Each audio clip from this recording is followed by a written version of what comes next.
সুপ্রিয় দর্শক, আমি আফজাল হোসেন স্বাগত জানাচ্ছি সম্পাদকীয়তে। জুলাই সনদের আদেশ জারির পর মিশ্র প্রতিক্রিয়া দেখা গেছে রাজনৈতিক দলগুলোর মধ্যে। বিএনপি শুরুতে অসন্তোষ প্রকাশ করলেও পরে ধন্যবাদ জানিয়েছে। জামায়াত নিন্দা ও ধন্যবাদ দুটোই জানিয়েছে। এনসিপি নেতারা বলছেন বিএনপি ও জামায়াতের কথা মতোই সনদ হয়েছে। তরকারির বাটি থেকে এক চামচ বিএনপিকে আরেক চামচ জামায়াতকে দেওয়া হয়েছে। সনদে রাষ্ট্রপতি স্বাক্ষর করাই অপবিত্র হয়েছে বলেও মন্তব্য দলটির নেতা নাসিরউদ্দিন পাটোয়ারির।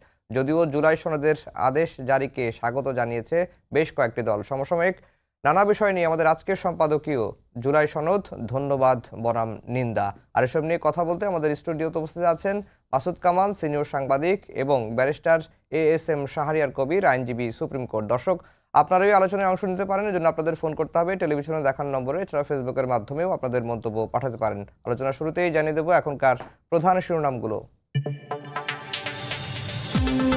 শুধু গণভোটে সংবিধান সংশোধন হয়ে যাবে না বলছে বিএনপি। সংসদের সার্বভৌমত্বে হস্তক্ষেপ না মানার হুঁশিয়ারি।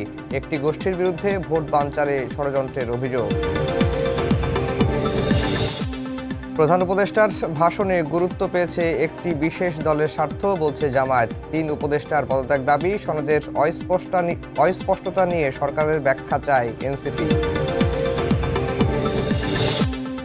সনদ বাস্তবায়ন প্রক্রিয়া উন্মুক্ত হলেও মতানৈক্য কাটেনি দলগুলোর। মুখোমুখি অবস্থানে নিরপেক্ষ সিদ্ধান্ত নিয়েছে সরকার, মত বিশ্লেষকদের। ছাড় দেওয়ার পরামর্শ।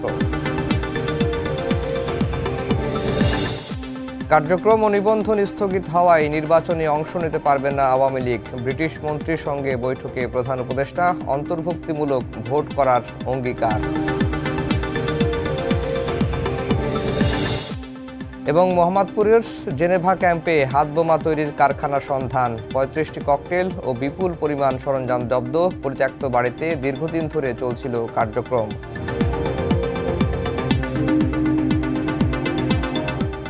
দর্শক, শিরোনাম শুনছিলেন। আমরা আজকের আলোচনার বিষয় দিয়েছি জুলাই সনদ ধন্যবাদ বনাম নিন্দা। মাসুদ কামাল ভাই, আপনাকে দিয়ে আলোচনা শুরু করি। এই যে জুলাই সনদের আদেশ জারির পরে আমরা রাজনৈতিক দলগুলোর প্রতিক্রিয়া দেখলাম। বিএনপির স্থায়ী কমিটির একজন সদস্য আদেশ জারির পরপরই তিনি খুবই অসন্তোষ প্রকাশ করেছেন। পরে স্থায়ী কমিটির বৈঠক শেষে বিএনপি প্রধান উপদেষ্টাকে ধন্যবাদ জানিয়েছেন। এদিকে জামাত সহ 8 দলের যে মোর্চা হয়েছে তারা প্রথমে বিষয়টিকে নিন্দা জানিয়েছেন, একটি অংশকে ধন্যবাদ জানিয়েছেন। এবং এনসিপি আজকে যেটি বলেছে যে এই জুলাই সনদটাই হয়েছে একটি তরকারির বাটির মতো, যে তরকারির বাটি থেকে এক চামচ বিএনপিকে দেওয়া হয়েছে, এক চামচ জামাতকে দেওয়া হয়েছে। আপনার কাছে কি মনে হয়, রাজনৈতিক দলগুলোর মুখোমুখি অবস্থানের কারণেই সরকার কি আসলে একটা নিরপেক্ষ অবস্থান থেকে এই জুলাই সনদের আদেশ জারি করা হয়েছে কিনা? না, আপনার ওই শেষ কথাটা দিয়ে শুরু করি। এনসিপি যে বললো এক চামচ বিএনপিকে এক চামচ জামাতকে, ওনাদেরকে কিছু দেয় নাই, ওনারা কিছু পায় নাই, এক চামচ আধা চামচ পাইছে কিনা এটা বলেন নাই। না, তাহলে কিছু করার নাই। এখন বিষয়টা হয়েছে কি আসলে যে জুলাই সনদ নিয়ে কোনো আপত্তি নেই, কারণ জুলাই সনদ তো মোটামুটি সবাই স্বাক্ষর করছে এনসিপি ছাড়া। এনসিপি কেন এখনো স্বাক্ষর করে না এটা কিন্তু এখন আমার কাছে একটা রহস্য। কারণ তারা কি তারা স্বাক্ষর করবে না? তাদের এখন পর্যন্ত যে বক্তব্য, এই বক্তব্য তো মনে হচ্ছে তারা স্বাক্ষর নাও করতে পারে, কারণ তারা তো কোনো ক্ষেত্রেই দেখা যায় খুশি না। অথচ তারাই তো উদ্যোক্তা ছিল। আর এখানে বিএনপি স্বাক্ষর করেছে, জামাত স্বাক্ষর করেছে। এবং তারপর যখন এটার বাস্তবায়নে যখন আদেশটা হলো, আদেশের খসড়া দেখে জামাত হ্যাপি ছিল, বিএনপি আনহ্যাপি ছিল। এখানে আরেকটা ইস্যু ছিল, সেটা হলো আপনার গণভোট হবে। গণভোট ইস্যুতে জামাতের একটা দাবি ছিল, বিএনপির আরেকটা দাবি ছিল। ইউনূস সাহেব মধ্যপন্থায় যে উনি গণভোটের ব্যাপারে বিএনপি যে দাবি ছিল ওটার দিকে গেলেন।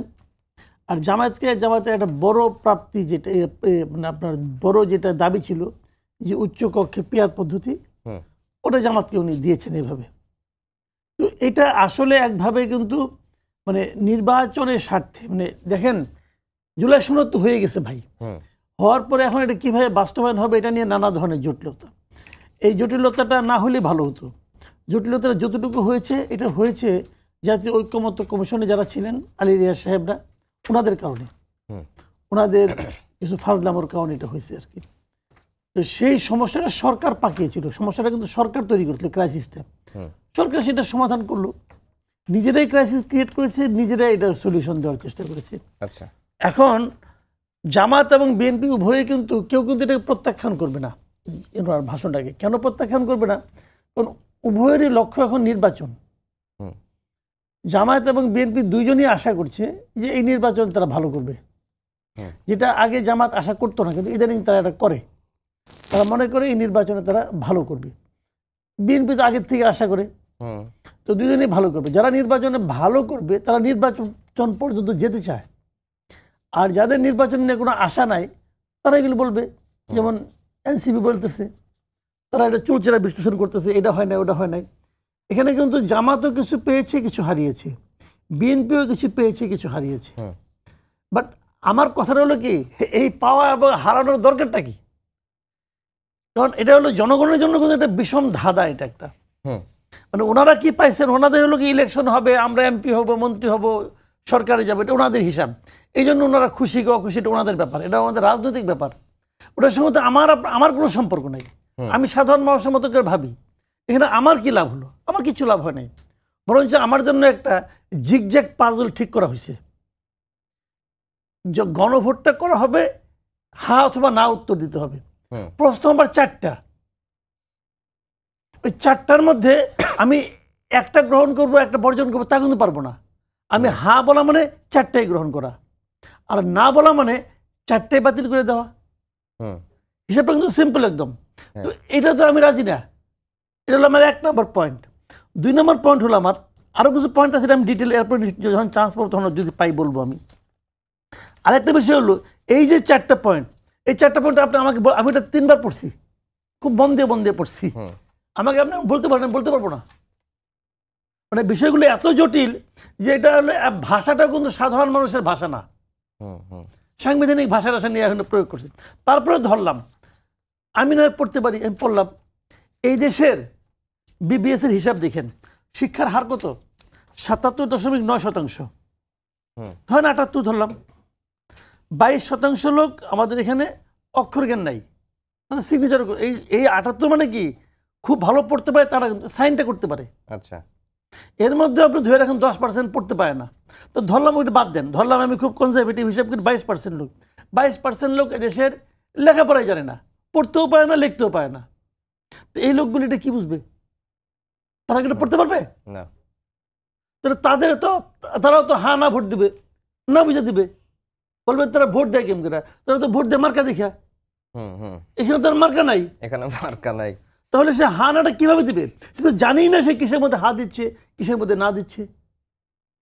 এটা ভাই পুরো একটা বোগাস জিনিস, পুরো একটা বোগাস জিনিস। অনেকে বলে না যে গণভোট কখনোই আসলে মানে না ভোট বেশি পড়ে নাই, এই সেন্স থেকেই কি এই সেন্স এবার কার্যকর হবে না। আমি বললাম তবে লেখা রাখেন, এই সেন্স এবার হবে না কার্যকর।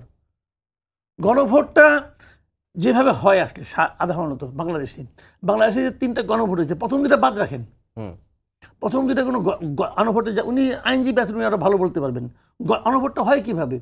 প্রথম 2টা যখন হয়েছিল তখন দেশে সংবিধান স্থগিত ছিল, তখন পার্লামেন্ট ছিল না। এখন পার্লামেন্ট নাই, ঠিক আছে, বাট সংবিধান তো স্থগিত না। কারণ এই গভর্নমেন্ট তো নিজেকে ডিক্লেয়ার করছে সাংবিধানিক গভর্নমেন্ট হিসেবে। এই গভর্নমেন্ট বলে আমরা সাংবিধানিক গভর্নমেন্ট, কিন্তু আবার কখনো সাংবিধানিক না। ওনারা আপনি জুলাই ঘোষণাপত্র দেখেন, জুলাই ঘোষণাপত্রের 20 নম্বর ধারাটা পড়েন একবার, ব্যাগেরা পড়েন, এখনই পড়েন, দেখেন উনি কি লেখা আছে। জুলাই ঘোষণাপত্রটা যেখানে ওই সংসদ ভবনের সামনে দিয়েছিল 5 তারিখে, ওখানে তারা বলছে আমরা একটা সাংবিধানিক গভর্নমেন্ট। কারণ যদি গভর্নমেন্ট সাংবিধানিক হয় তাহলে তো গণভোট তো অর্থহীন ব্যাপার। তো এবং তারপর সেটাও ব্যাপার না, আমি মনে করি সময়ের প্রয়োজনে গণভোট হলেও হোক, অসুবিধা নাই। কিন্তু সেখানে আপনি এমন প্রশ্ন দিচ্ছেন যে প্রশ্নের মানে আসলে সম্ভব না। বেসিক আমি আপনাকে পরে যদি আসে আমি আপনাকে একটা দেখাবো কি সমস্যাগুলো। শাহরিয়ার ভাই, এই যে জুলাই সনদের আদেশ জারির পরে রাজনৈতিক দলগুলোর প্রতিক্রিয়া নেই তো কথা হচ্ছে এখনো পর্যন্ত, এবং যেটি মাসুদ কামাল ভাই বললেন যে এই সনদের আদেশ জারির পর রাজনৈতিক দলগুলো তাদের রাজনৈতিক হিসেব নিকাশ করছেন, এবং বিএনপি এখানে কিছু পেয়েছে, কিছু হারিয়েছে, জামাত কিছু পেয়েছে, কিছু হারিয়েছে। কিন্তু জামাতের মধ্যে একটু প্রতিক্রিয়াটা একটু বেশিই দেখলাম মনে হলো, কেন? ধন্যবাদ আপনাকে। আপনার মাধ্যমে আপনার টিভির সকল দর্শকদেরকে আসসালামু আলাইকুম এবং শুভেচ্ছা। আপনাদেরকেও সালাম ও শুভেচ্ছা। মাসুদ ভাই যা বলছে তার কিছু অংশের সাথে আমি একমত, হুম আবার কিছু অংশের সাথে দ্বিমত। সব তার একমত হয় না। প্রথম জিনিস হচ্ছে মাসুদ ভাই যেটা বললেন সেটা একটু আমি বলে নিই। হ্যাঁ, জুলাই ঘোষণাপত্রের 20-এ বলছিলেন, ধারা 20-এ, যে এই সরকার 106, আমি একদম ভাষায় সংবিধানে 106 অনুচ্ছেদ অনুসারে সুপ্রিম কোর্টের মতামতের আলোকে সাংবিধানিকভাবে ডক্টর ইউনূসের নেতৃত্বে 8ই আগস্ট তারিখে একটি অন্তর্বর্তীকালীন সরকার গঠন হয়। হুম একটি অন্তর্বর্তীকালীন সরকার গঠন হয় কিসের ভিত্তিতে? 106-এর ভিত্তিতে। হুম এবং মাসুদ ভাই আর একটা কথা বলছেন যে 77 সালে এবং 84 সালে এই দুইটার সময় সংবিধান সাসপেন্ডেড ছিল। জুলাই ঘোষণাপত্রের পরে কিন্তু আসছে জুলাই সনদ। হুম জুলাই সনদে এই সরকার নিজেকে ঘোষণা করলো যে গণ অভ্যুত্থান থেকে জনগণের সার্বভৌম ক্ষমতা থেকে এই সরকারের উৎপত্তি, যেটা গতকালকের ভাষণেও দেখবেন প্রথম অংশটুকুনে ডক্টর ইউনূস সাহেব বলছেন দ্য লেজিটিমেসি, এই সরকারের লেজিটিমেসিটা আসছে আর্টিকেল 7 থেকে, যেটা আমাদের বলছে জনগণ সর্বভৌম ক্ষমতার উৎস। সেখানে আর 106 নাই। তাহলে এই ডিপার্চারটা তারা কেন এটা রেকটিফাই করছেন? তারা বুঝতে উপলব্ধি করছেন, আমরা যখন সবাই বলতেছি যে 106-এর এই সরকার না, এই সরকার হচ্ছে জনগণের কি কনস্টিটিউয়েন্ট পাওয়ারের সার্বভৌম ক্ষমতার একটি সরকার। সো সেইখানে এই সরকারকে সাংবিধানিক সরকার ওইভাবে বলার, একটা অলিখিত সংবিধানের সরকার হতে পারে, কিন্তু এই 72 সালের সংবিধানের সরকার না। দ্বিতীয় যে কথাটা, 77 সালে সংবিধান সাসপেন্ড ছিল, আর আজকে সংবিধান অকার্যকর। কেন অকার্যকর? প্রধানমন্ত্রী যদি অনুরোধ না করেন, রাষ্ট্রপতি পার্লামেন্ট ভেঙে দিতে পারবেন না। প্রধানমন্ত্রী এই দেশ থেকে পালিয়ে গেছেন, এরকম কোনো অনুরোধের কোনো চিঠি পাওয়া যায়নি বা এরকম কোনো কথা আসেওনি। রাষ্ট্রপতি প্রধানমন্ত্রীর অনুরোধ ছাড়া যদি সংসদ ভেঙে দিয়ে থাকে, তাহলে উনি কার মাধ্যমে এটা করলেন? দ্বিতীয় কথা, উনি অন্তর্বর্তীকালীন সরকার ব্যবস্থা এই সংবিধানে নাই। এই সংবিধানে কেয়ারটেকার ব্যবস্থা নাই। এই সংবিধানে অন্তর্বর্তীকালীন সরকার ব্যবস্থা শপথ নেওয়ার ব্যবস্থা নাই। উপদেষ্টাদের নিয়োগ কাঠামো, বেতন ভাতা কিভাবে দেওয়া হবে সেটাও নাই। এবং অন্তর্বর্তীকালীন সরকার মানে যে সরকার আগে এবং পরের সরকারের মাঝখানে যে সরকার থাকবে, একটা সরকার যে যে ক্ষমতা ব্যবহার করতে পারে, অন্তর্বর্তীকালীন সরকারও শেষে ক্ষমতা ব্যবহার করতে পারবে। এটা 72 সাল থেকে আজ মানে 2026 সাল পর্যন্ত এরকম কোনো কনসেপ্ট কনস্টিটিউশনের মধ্যে নাই। এক্সিকিউটিভ অথরিটি হচ্ছে প্রাইম মিনিস্টার পলাতক। তাহলে কনস্টিটিউশন কিভাবে কাজ করবে? এরকম তো আমাদের দেশে কখনো হয়নি। সংসদের সমস্ত মেম্বাররা পলাতক। তাহলে সংসদ কি হচ্ছে? যদি সংসদে আপনি 90 দিন কন্টিনিউয়াস অনুপস্থিত থাকেন, তাহলে আপনার সংসদ সদস্য পদ বাতিল হয়ে যাবে। তো ধরে নিলাম আমি সেই ক্ষেত্রে সংসদ, তাহলে সাংবিধানিক আদালতগুলো কিভাবে চলছে? বলতেছি আপনাকে, প্রথমে বলে নিছি একটু আগে, একটা অলিখিত সংবিধানের আন্ডারে আমরা না, চলতেছি। এখানে প্রশ্নটা এখানেই আসে। আপনি যখন এর আগে রাষ্ট্রপতিকে দিয়ে আর্টিকেল 93 অনুযায়ী অধ্যাদেশ জারি করালেন, আবার যখন জুলাই আদেশ জারি করলেন তখন ওই আর্টিকেল 93 প্রয়োগ করলেন না। মানে কখনো সংবিধান মানছি, কখনো মানছি না। এই ইয়েস, এবং আপনার এই কথাকে আমি সমর্থন করি, এটা গোজামিল হচ্ছে এবং এটাকে মেনে নিতে হবে। আপনার সত্যকে সত্য বলতে হবে। এই সরকার প্রথম দিন থেকে ভুল করে যাচ্ছে এবং আজও ভুল করতেছে, আজও ভুল। এবং যত পণ্ডিতরা আছেন, সে পণ্ডিতেরা কনস্টিটিউশনটা ভালো করে দেখতেছেন, নিজের অবস্থানটাকে আজ পর্যন্ত পরিষ্কার করতে ব্যর্থ হচ্ছেন। হয় বলো সংবিধান আছে, না হলে নাই, না হলে বলো যে এই অংশে আছে, এই অংশে নাই। কখনো যখন প্রয়োজন হচ্ছে তখন সংবিধানের দোহাই, যখন প্রয়োজন নাই তখন সংবিধানের দোহাই নাই। কারণ এই সরকার তো সংবিধানের বাইরের দোহাই। আমার ধারণা মাসুদ কামাল ভাই এখানে একমত হবে যে 106 কিভাবে হবে? শুনানি ছাড়া তো 106 হবে না। সেই তো সুপ্রিম কোর্টের সব বিচারকরা তো পালাতক। এখন যদি কেউ ভবিষ্যতে এটা নিয়ে তো শুনানি চলতেছে, শোনেন, এইগুলো তিক্ত অভিজ্ঞতা হয়ে যাবে জাতির স্বার্থে। এই যে গোজামিল চলতেছে, এটা আমরা আশা করেছিলাম এই জুলাই সনদের মধ্যে দিয়ে কি হবে, মীমাংসা হবে। এখন আপনার প্রশ্নের উত্তর দিই যে ভাইয়ের কথা ওই জন্য বললাম যে বাস্তবতা হয়ে যাচ্ছে, খালি গোজামিল দিয়ে চলতেছে এবং জনগণের সাথে প্রতারণা হচ্ছে। এই যে ভাই যে কথাটা বলছে, সাধারণ মানুষের কি উপকারটা হবে? প্রশ্ন হচ্ছে যে এবারের এই গণ অভ্যুত্থান মানুষের ভাগ্যের পরিবর্তনের জন্য, শাসকের পরিবর্তনের জন্য না। কিন্তু আজকে বিএনপির যে কার্যকলাপ দেখা যাচ্ছে, সেটা আমাকে আবার 91 সালে নিয়ে যাচ্ছে। 91 সালে বিএনপি কিন্তু তত্ত্বাবধায়ক সরকারের মাধ্যমে আসছিল। ভাই খেয়াল করে দেখেন, শাহাবুদ্দিন সাহেবের আন্ডারে আসছিলেন। 96 সালে এসে উনি বলছেন আমি তত্ত্বাবধায়ক বুঝি না। বিরোধী দলটা তত্ত্বাবধায়কে বিল দিছিলেন কে কে জানেন? আওয়ামী লীগ বিল দিছিলেন, জাতীয় পার্টি বিল দিছিলেন, জামাত ইসলাম বিল দিয়েছিল, একটা বিল সংশোধন আর প্লেস করতে পর্যন্ত দেয়নি। একটা বিল যদি বিরোধী দলের কেউ দেয় সেটা প্লেস করতে হয়, ওনারা এই 5 বছর প্লেস করতে দিলেন না। 12ই ফেব্রুয়ারি আন্দোলনের ধাক্কায় তখন বাধ্য হয়ে তারা কি করলেন, তারা কিন্তু তত্ত্বাবধায়ক সরকার কি করলেন, বাস্তবায়ন করলেন। আজকে সালাউদ্দিন সাহেব বলে দিলেন যে গণভোটের মাধ্যমে সংবিধান পরিবর্তন হয় না। তার মানে বিএনপি চাচ্ছে না মানুষের ভাগ্যের পরিবর্তন, বিএনপি চাচ্ছে যেন তার ইলেকশন হয়ে ক্ষমতায় যাওয়া। এটা যদি লক্ষ্য হয়, এবং আপনারা দেখেন যে কথাটা বারবার বলা হচ্ছে 3 জন উপদেষ্টা এর সাথে জড়িত, এবং এই উপদেষ্টাদের মধ্যে ধারণা কারা কারা? আমার ধারণা law adviser is the main. এখানে আসিফ নজরুল হচ্ছে সব কলকাঠি নাড়তেছে, এবং সে এই যে গোজামিল এগুলো সব সে জেনে শুনে করতেছে, যাতে ভবিষ্যতে আর কেউ এসে ওই বিগত সরকার এসে এটার অ্যাডভান্টেজ নিতে পারে। একদম আমি আপনার সামনে বলে দিচ্ছি, এই ফাঁকগুলো তিনি ইচ্ছা করে রেখে দিচ্ছেন, যাতে যেমন করে আপনার হচ্ছে পঞ্চম সংশোধনী। শাহরিয়ার ভাই একটা কমেন্ট করে নিই। এখন ধরেন যে নতুন রাজনৈতিক নতুন বন্দোবস্ত কারা চাইছিল? এনসিপি, গণঅভ্যুত্থানের এনসিপি, জামাত এবং বিএনপি, তারাই বেশি তো সংস্কার নিয়ে তারা তো বেশি মানে উদ্যোগী আর কি।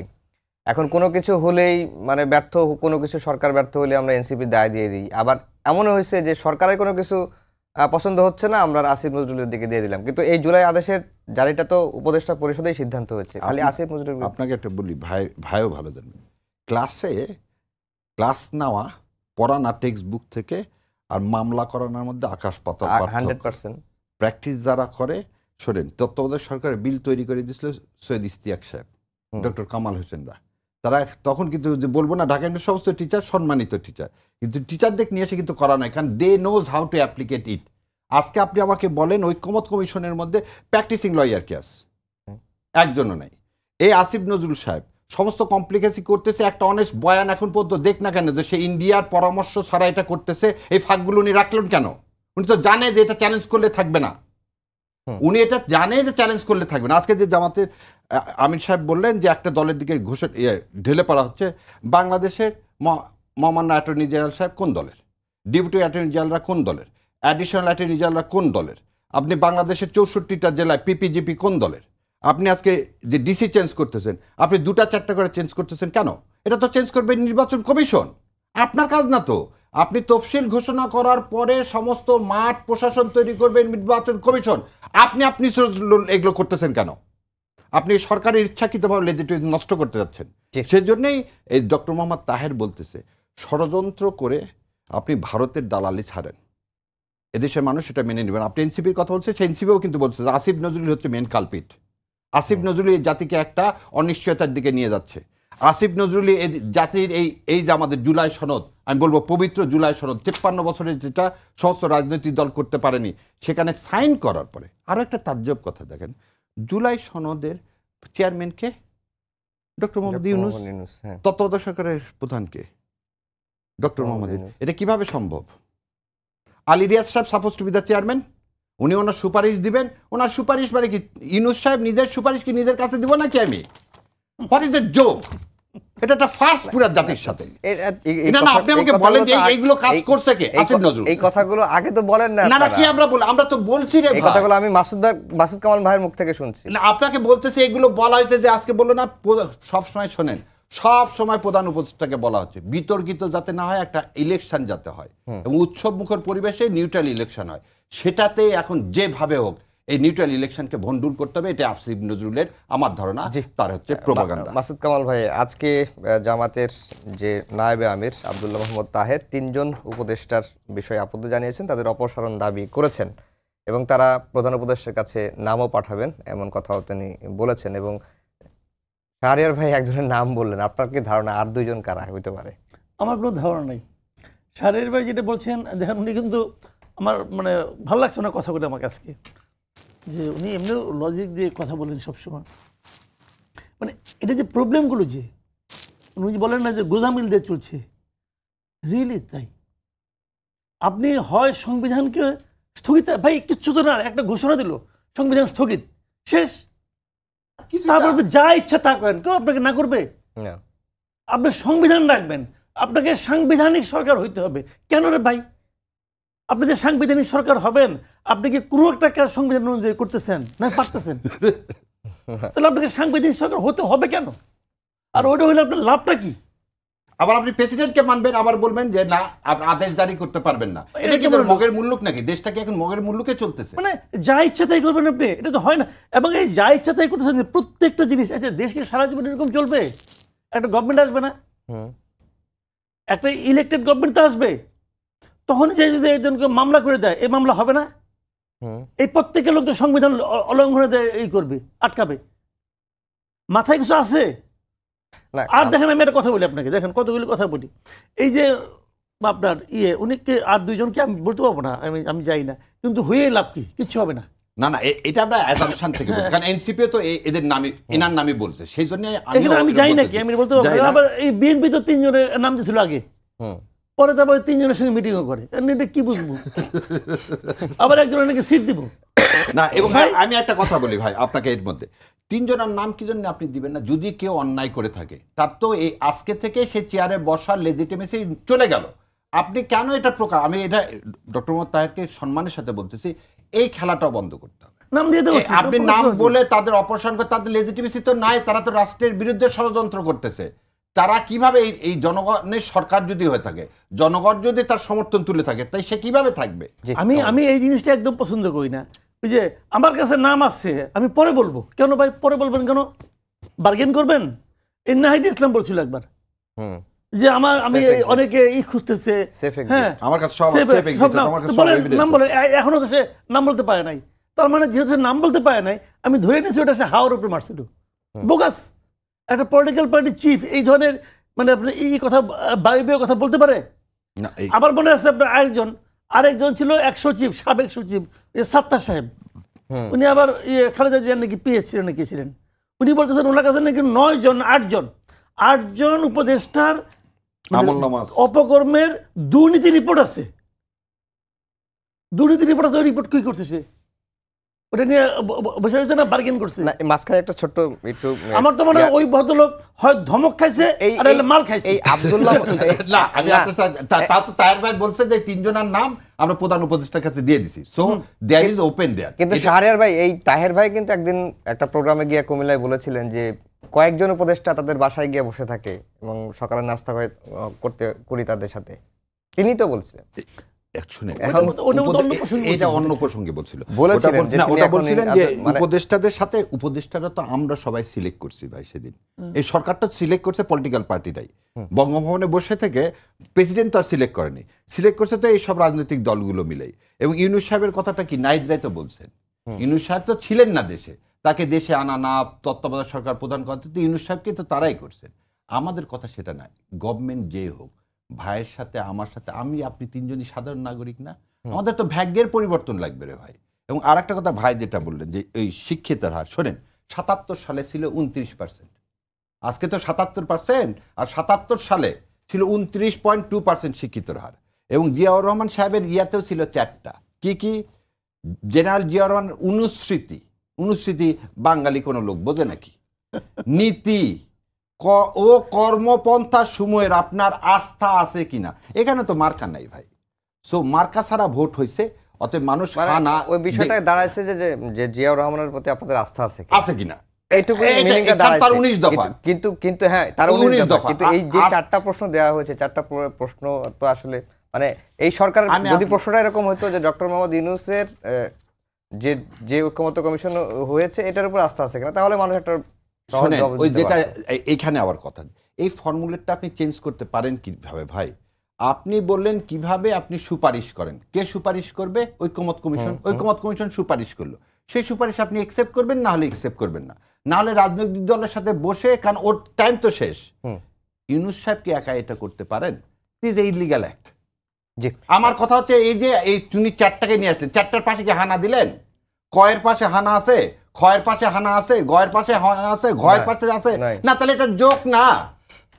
আরে ঘুরে ফিরে যেই, এটাকে একটা বাংলা একটা কথা আছে, ঘুরালে লাঠি ফিরালে কোতকা। আপনি তো যে জায়গায় ছিলেন সেই জায়গাতে আসলেন, আপনি মাঝখান থেকে বিএনপিকে একটু ঠান্ডা করার জন্য বললেন বাবা তোমার ডিসেন্টগুলো আমি এর মধ্যে দিয়ে দিছি। কথাটা কি হবে? একটা জিনিস আপনি বোঝেন, আমি সেদিন একটা কথা, যদি না ভোট হয়, ধরে নেন না জিতলো, কনসিকুয়েন্সটা কি হবে জানেন? Disasters constitution. এই কনস্টিটিউশন ফিরে আসবে। কনস্টিটিউশন 7B-তে লেখা আছে যারা কনস্টিটিউশন কি পরিবর্তনের চেষ্টা করবে, পরিবর্তন করবে না, পরিবর্তনের চেষ্টা করবে তার ফাঁসি হবে। রাষ্ট্রদ্রোহ। রাষ্ট্রদ্রোহ। আপনি এই জিনিসটা কিভাবে আপনি এটা জেনে শুনেই কাজ করতেছেন কিভাবে? হাকে জয়যুক্ত করতে হবে এবং এটাই হচ্ছে ম্যান্ডেট। এখানে একটা কথা বলি আপনাকে, মানে এইটা উনি যে বলেন না এটা জোক কিনা, আসলে এটা জোকই, এটা একটা মানে খুব ট্র্যাজিক জোক আর কি। জোক তো মানুষ এটা হাসে, এটা হাসির জোক না, এটা ট্র্যাজিক জোক।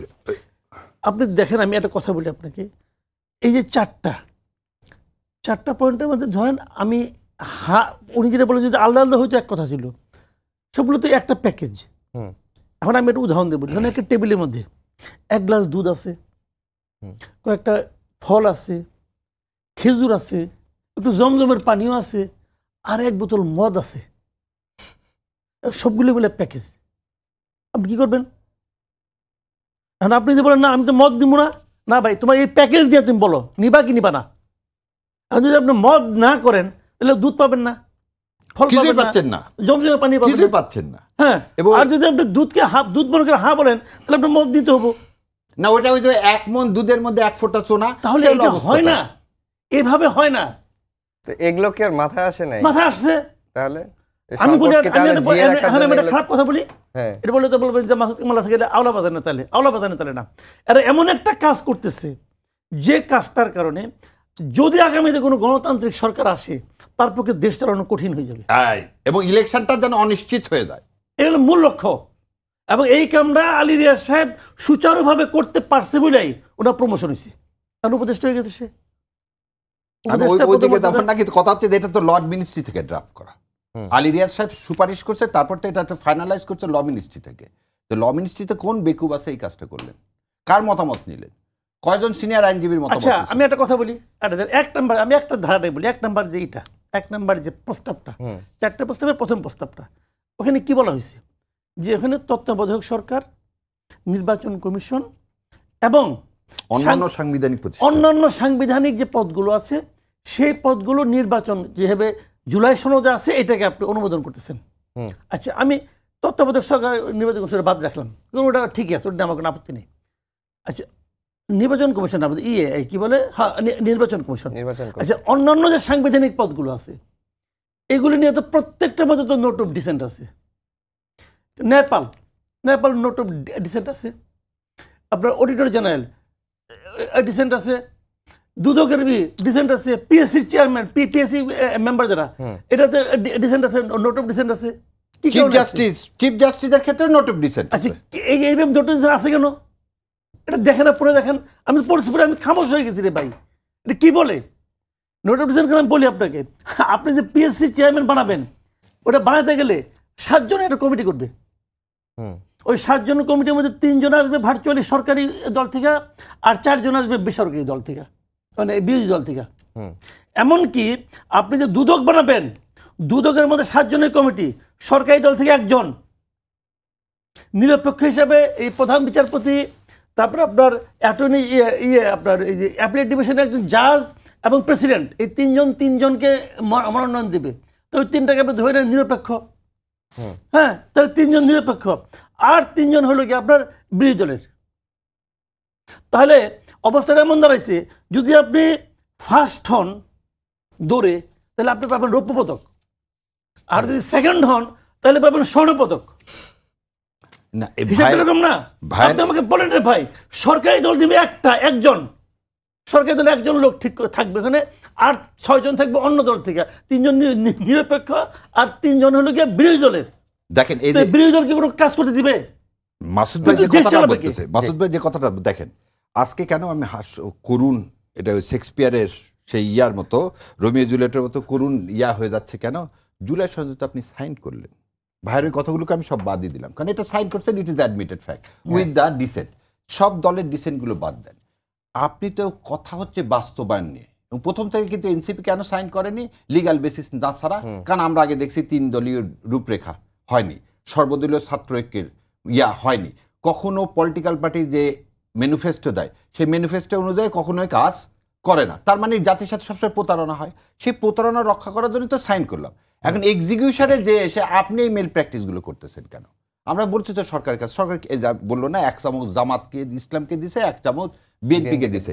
এনসিপি যদি এটা বুঝতো, আল্লাহ যদি তাদের এই জ্ঞান দিত, তাহলে এটা বলতো না। বরং আমি বলবো এনসিপিকে খুশি করার জন্যই তারা এই এইভাবে একটা দিয়ে দিছে। কেন এটা এই কাজটা যে আপনি করলেন, হ্যাঁ না যেটাই দেন, আগের প্রশ্ন আর এই প্রশ্নের মধ্যে ফান্ডামেন্টালস কি ডিফারেন্স? ফান্ডামেন্টাল ভাই যেটা বললেন যে সব কিছু আছে, আমার কথা আমি আপনাকে দেখালাম যে আগেও তো হা না হয়েছে 19 দফার ভিত্তিতে, তাতে সমস্যাটা কি? আপনি সব দলকে সন্তুষ্ট করতে কোনদিন আল্লাহ ছাড়া আর দুনিয়া কোনো মানুষ সবাইকে সন্তুষ্ট করতে পারবেন? এটা সম্ভব? আমাদের নবী পারে নাই। এটা সম্ভব ভাই। তারপরে অসম্ভব কাজটাকে কেন আপনি সম্ভব করে জাতিকে বিভক্ত করতেছেন? আপনি একটা ইলেকশন করবেন, গণভোট দিবেন। আপনি গণভোটের দিনে কি করলেন? ইলেকশনের দিন গণভোট দিলেন, খুব ভালো কথা। এটা নিয়ে দেখেন তার ভাই যত কথা বলছে, তার চেয়ে বেশি কথাগুলো বলতেছে এই যোগটা নিয়ে। আর একটা জিনিস দেখেন, আপনি বললেন 180 দিনের মধ্যে এটা বাস্তবায়ন করতে হবে। বাস্তবায়ন না করলে কি হবে? বলা হয় যদি বলা না থাকে, বাস্তবায়ন না করলে কি হবে? তাহলে এটা ডিসক্রিশনারি। আর যদি বলা থাকে যে বাস্তবায়ন না করলে অটোমেটিকলি হবে, তাহলে এটা ম্যান্ডেটরি। ডিসক্রিশনারি জিনিস করতে কি সরকার বাধ্য? এটা তো করবে আগামী সংসদে। তাহলে আগামী সংসদকে আপনি ডিসক্রিশনারি বানায় দিচ্ছেন, এই জুলাই সনদটাকে পুরোপুরি ডিসক্রিশনারি বানায় দিচ্ছেন, যে তাদের ডিসক্রিশন, করলে করুক, না করলে না করুক। তাহলে আপনি কি এই মুগ্ধদের যে জীবন আত্মত্যাগ, তার সাথে আপনি ইয়ার্কি মারতেছেন না? কার পরামর্শ এটা করছেন? এবং আমি কারিগর আগে বললাম না, আমরা বলি আওয়ামী লীগকে যদি কেউ এখানে রিকনসিলিয়েশন করতে চায় বা পুনর্বাসন করতে চায়, সেটা এই সরকারের মধ্যে কিছু উপদেষ্টারা আছে, সেই জন্য তারা এই ফাঁকগুলো রেখে দিচ্ছে। জি, মাসুদ কামাল ভাই, আমরা শেষের দিকে চলে এসেছি। এর মাঝখানে নিরাপত্তা উপদেষ্টার ভারত সফর নিয়েও কিন্তু আলোচনা চলছে। আজকে জামায়াতের একজন নেতাও বলছেন যে তিনি আসলে ভারতে গিয়ে কি আলোচনা করবেন এটি জাতির সামনে প্রকাশ করা উচিত, এবং তিনি এও বলছেন যে নির্বাচন নিয়ে আসলে ষড়যন্ত্র হচ্ছে। ওদিকে আবার বিএনপি বলছে যে জামাতের দিকে ইঙ্গিত করছে যে নির্বাচন পেছানো বা বানচালে ষড়যন্ত্র করছে জামাত। আজকে জামাতের নেতাই বললেন যে নির্বাচন বানচালে ষড়যন্ত্র করছে। না, এটা পলিটিক্যাল বক্তব্য। হ্যাঁ, এগুলি পলিটিক্যাল বক্তব্য। এটা নির্বাচনের আগে এরকম পলিটিক্যাল বক্তব্য আপনি আরও পাবেন। এই দল ওই দলকে আক্রমণ করবে, ওই দল সেই দলকে আক্রমণ করবে, অন্য দলে দোষ ধরবে, নিজের দলের সুবিধা বলবে। এটা বলবে পাবলিককে শোনানোর জন্য, পাবলিকের কাছ থেকে ভোটটা পাওয়ার জন্য। এগুলো হতে থাকবে। এগুলো নিয়ে আমি খুব একটা অরিড না।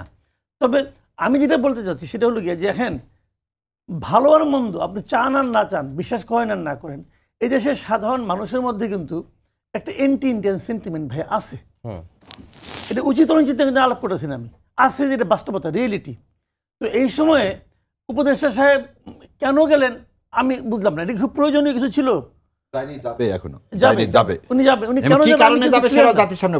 আমি কিন্তু ক্লিয়ার নাই এখন পর্যন্ত কি কারণে উনি যাচ্ছেন। উনি যে কি করবেন? উনি যে শেখ হাসিনার সঙ্গে আলাপ করবেন যে আপনি আমার কোনো ডিস্টার্ব করেন না, এটা বলবেন কি? অথবা ওদেরকে বলবেন যে আপনি শেখ হাসিনাকে বলেন যেন আমাদের সঙ্গে কোনো ডিস্টার্ব না করে। শেখ হাসিনা ওনার কথায় ওরা শেখ হাসিনাকে এটা বলবে? ভাই এগুলো ছেলে মানুষই এক কাজ করবেন না, মানে আমি বুঝি না কেন। এখন এটা হলো জানেন কি, মানুষকে এগুলি আসলে বিরক্ত করে, মানুষ কিন্তু বিরক্ত হয় এগুলি নিয়ে। তো এগুলি তো যাওয়ার দরকারটা কি তোমার? তবে একটা কথা ঠিক, এটা ঠিক যে আগামী ইলেকশনে কিন্তু আওয়ামী লীগ একটা বড় ফ্যাক্টর। এটা কিন্তু আপনাকে মাথায় রাখতে হবে। এটা যদি আপনি ইগনোর করেন, আপনি ইগনোর করতে পারেন ভাই, কিন্তু রিয়েলিটি কিন্তু অন্যরকম। সামনে ইলেকশনে আওয়ামী লীগ একটা অবশ্যই বড় ফ্যাক্টর। এবং ইন্টারেস্টিংলি সত্যি কথা বলবো কি, আমি আমার সঙ্গে অনেকের সঙ্গে আলাপ সালাপ হয়তো, তো অনেকে আমি বলি জিনিসটা যে আওয়ামী লীগের উচিত হবে সবার ঘরে ঘরে একটা করে ডক্টর ইউনূসের ছবি বড় করে টাঙায় রাখা, যে এই লোকটা আমাদেরকে ব্যাক করার ক্ষেত্রে কি যে সুযোগ সুবিধা করে দিছে, এটা কোনো হিসাব নিকাশ নাই। বাংলাদেশে যদি আওয়ামী লীগ ধরেন আওয়ামী লীগ 10 বছর পরে আসতো, যদি এখন 1 বছর আগে আসে, মানে 9 বছর মাথায় যদি আসে, তাহলে বুঝতে হবে ডক্টর ইউনূসের কারণে। জি, উনি আগে একটা কাজ করতেছেন না। দুজনকে ধন্যবাদ জানিয়ে শেষ করছি। একটু ভাই আমাকে যদি আবারও দেখা হবে একই সময়ে। শুভরাত্রি।